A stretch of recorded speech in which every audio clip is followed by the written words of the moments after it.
Good evening, Democrats. Thank you, Chicago. Here's a sentence I never thought I'd hear myself saying. I'm Pete Buttigieg, and you might recognize me from Fox News.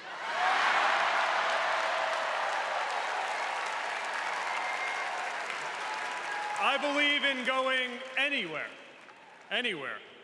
in service of a good cause, and friends, we gather in a very good cause, electing Kamala Harris and Tim Walz, the next president and vice president of the United States.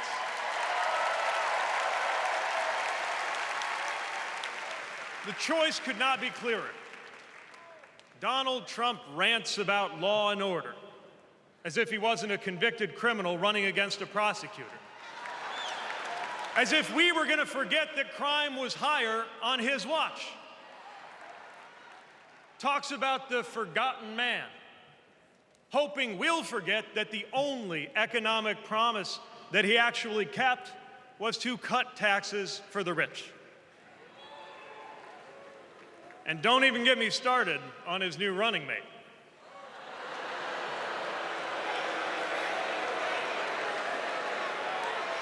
At least Mike Pence was polite.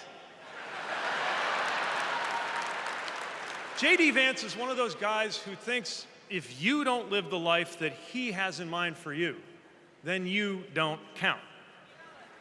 Someone who said that if you don't have kids, you have, quote, no physical commitment to the future of this country. You know, Senator, when I deployed to Afghanistan, I didn't have kids then. Many of the men and women who went outside the wire with me didn't have kids either. But let me tell you, our commitment to the future of this country was pretty damn physical.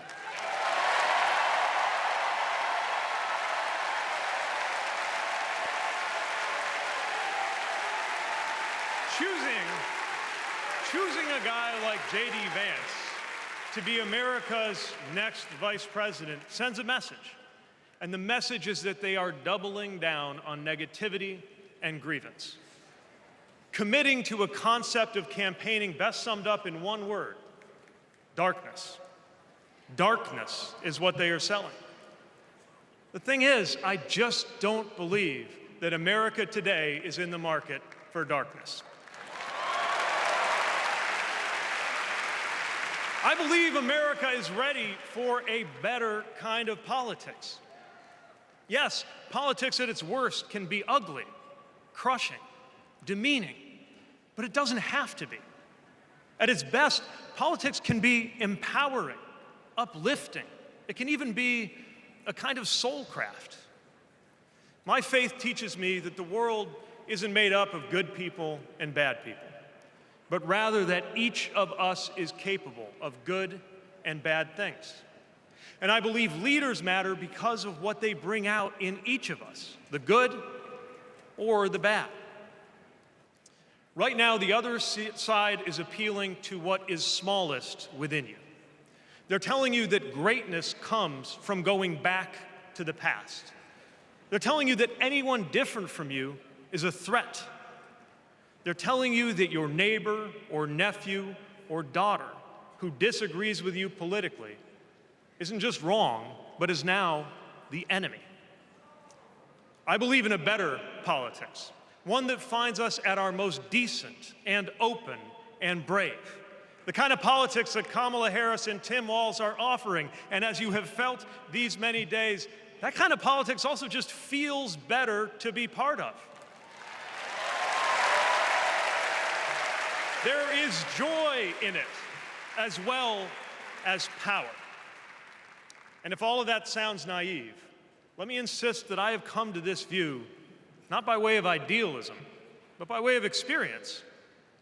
Not just the experience of my unlikely career. Someone like me serving in Indiana, serving in Washington, serving in uniform. I'm thinking of something much more basic.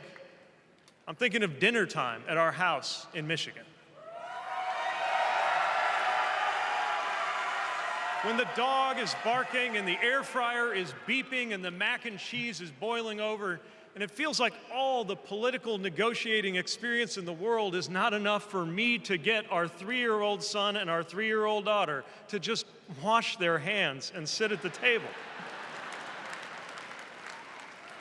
It's the part of our day when politics seems the most distant, and yet the makeup of our kitchen table, the existence of my family, is just one example of something that was literally impossible as recently as 25 years ago, when an anxious teenager growing up in Indiana wondered if he would ever find belonging in this world.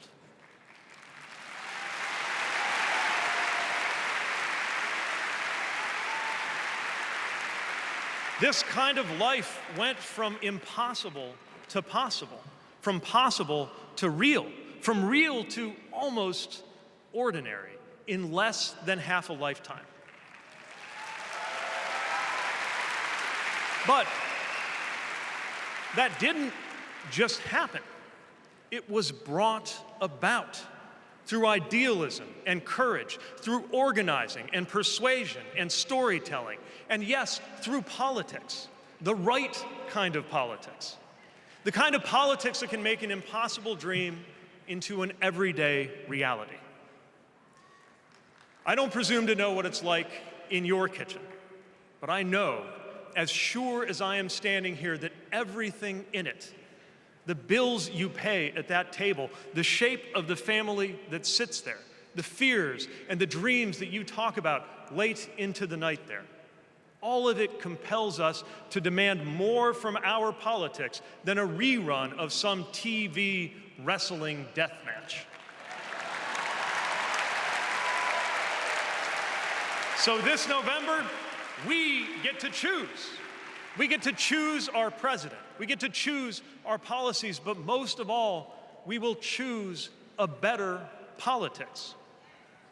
A politics that calls us to our better selves and offers us a better everyday. That is what Kamala Harris and Tim Walz represents. That is what Democrats represent. That is what awaits us when America decides to end Trump's politics of darkness once and for all. That is what we choose when we embrace the leaders who are out there building bridges and reject the ones who are out there banning books. This is what we will work for every day to November and beyond. So let's go win this. Thank you, Democrats.